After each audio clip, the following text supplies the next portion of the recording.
La Caisse des Jardins du littoral gaspésien vous présente votre émission d'information Reflet d'ici. Maintenant, je suis allée à la rencontre de certains des conseillers de la Ville de Grande-Rivière afin de dresser un bilan de leur parcours à mi-mandat.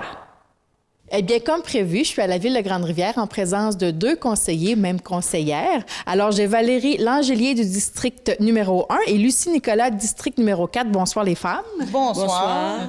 Valérie va commencer par vous. Permets que je t'appelle Valérie? Oui? Ben oui, et tutoie-moi aussi.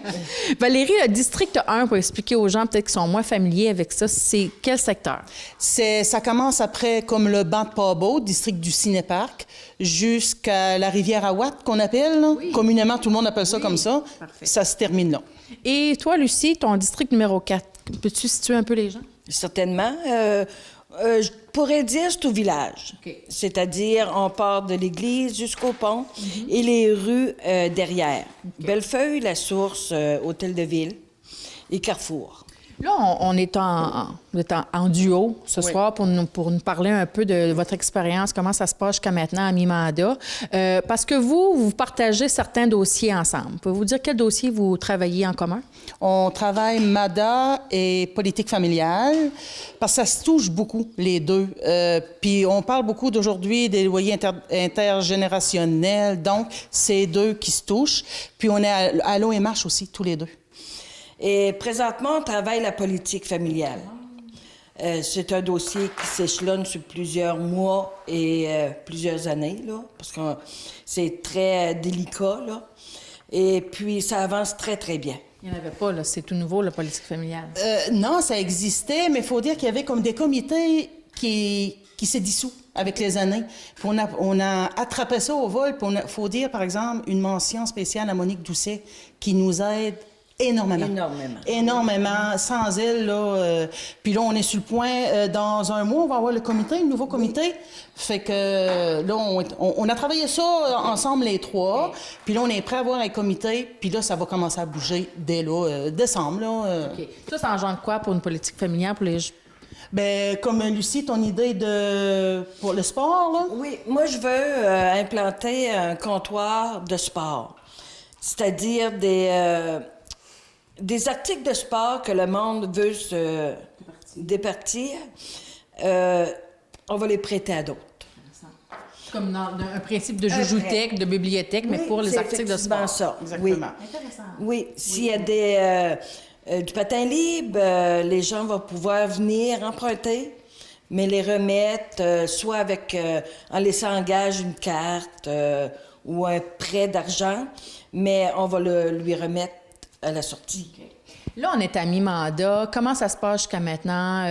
Quelles sont les plus grandes réalisations que vous avez faites jusqu'à présent?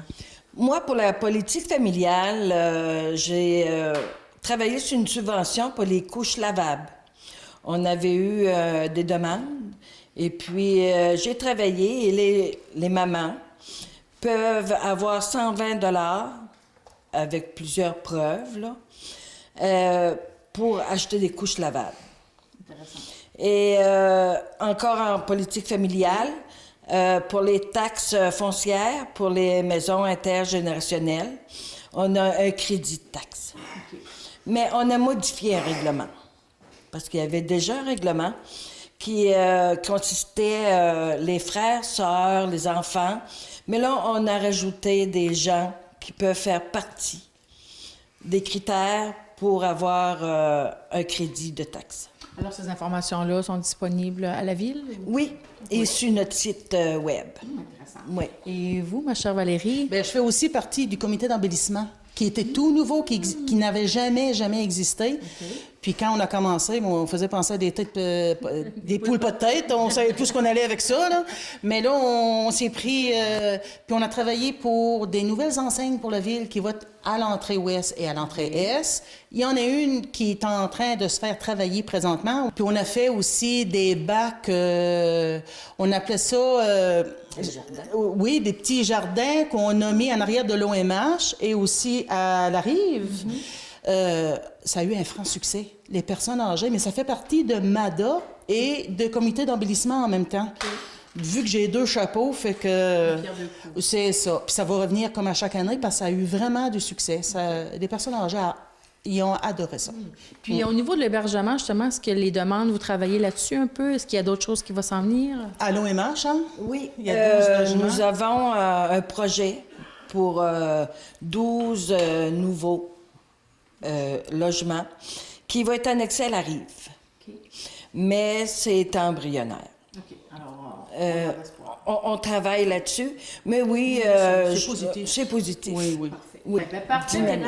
mesdames. Continuez votre beau travail. Merci beaucoup d'avoir répondu à mes questions. fait plaisir. Merci.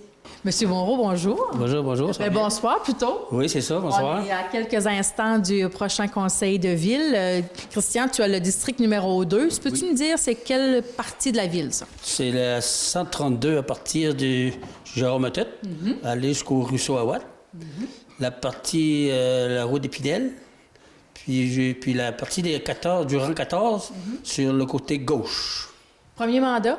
Oui, Comment est-ce que ça va jusqu'à maintenant? super. Oui. Super, ça va bien, j'adore ça. Puis je pensais pas aimer ça comme ça, mais ouais, j'adore ça. Ouais. C'est quoi les dossiers principaux là, qui sont sur la table?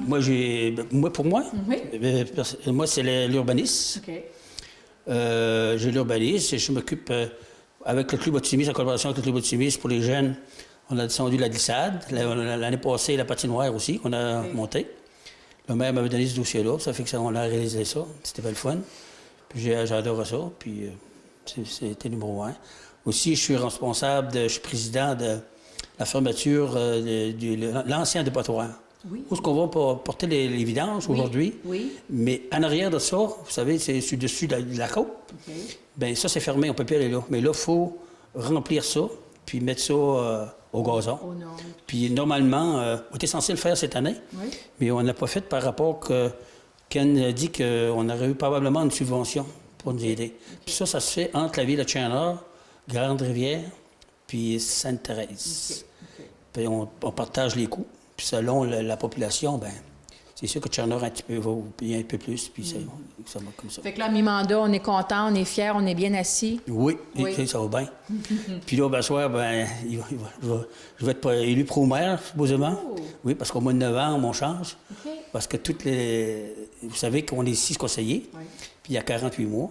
OK. Puis chaque conseiller, ben on n'est pas obligé, on peut être pro-maire. Puis là, normalement, en soi, c'est mon tour. Puis là, ben ça va se passer ce soir. Puis pour les 2 prochaines années qui restent, on travaille sur quoi? Oui, bien, c'est ça. J'ai plusieurs dossiers. Je ne sais pas si je les ai pas avec moi, là, mais c'est sûr sur l'urbanisme. OK. Tu sais, l'urbanisme, quand on parle de l'urbanisme, ça comprend bien des choses. là, tu sais, c'est comme l'exemple, les petits garages là, qui n'est pas fini, tout ça, puis la propreté de la ville, puis tu sais, toutes ces choses-là là, qui rentrent en ligne de compte. OK. Tu sais, il y a bien des choses. L'urbanisme, j'ai pas mal ici avec moi, là, mais il y a des choses que je ne pourrais pas dire non plus, là, OK. mais ça en vient. Puis là, j'en ai plusieurs, j'en ai 7-8 dossiers que le maire m'a donné, puis moi, ça ne me dérange pas. On va vous dire, moi, je commence mes retraites. Je travaille 3 mois par année, on pêche 3 mois par année. Puis au printemps, après ça, ben, j'ai tout l'été, j'ai tout l'automne, tout l'hiver à moi.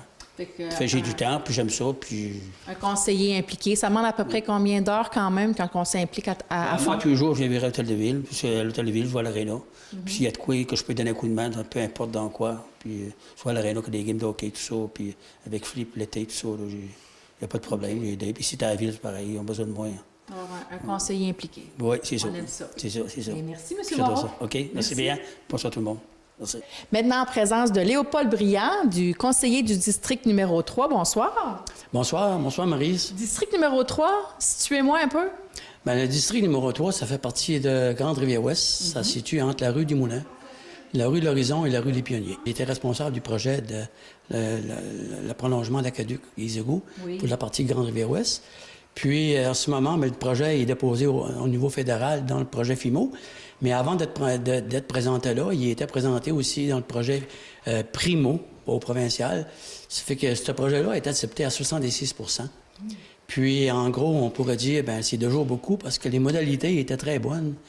Il était accepté par les fonctionnaires, bien sûr. Mais à 76 % on croit que la capacité de payer des gens n'était pas là. Fait qu'à partir de là, on s'est dit, on va aller chercher le maximum qu'on peut aller chercher. Fait que là, on l'a présenté dans un projet FIMO, qu'on appelle au fédéral. Puis lui, il finance à 80 %. Puis à partir de là, on peut dire que ça... C'est tellement dans la poche. C'est presque dans la poche. En disant que c'est très intéressant. Puis, en plus, on peut se servir de la loi sur le programme TEC qui appelle la taxe sur l'essence. Okay. La taxe sur l'essence, on reçoit 1 500 000 $ par année. Puis à partir de là, on pourrait peut-être aller chercher, je dirais, 400 000 pour soulager le montant, pour que les gens aient plus de facilité à payer.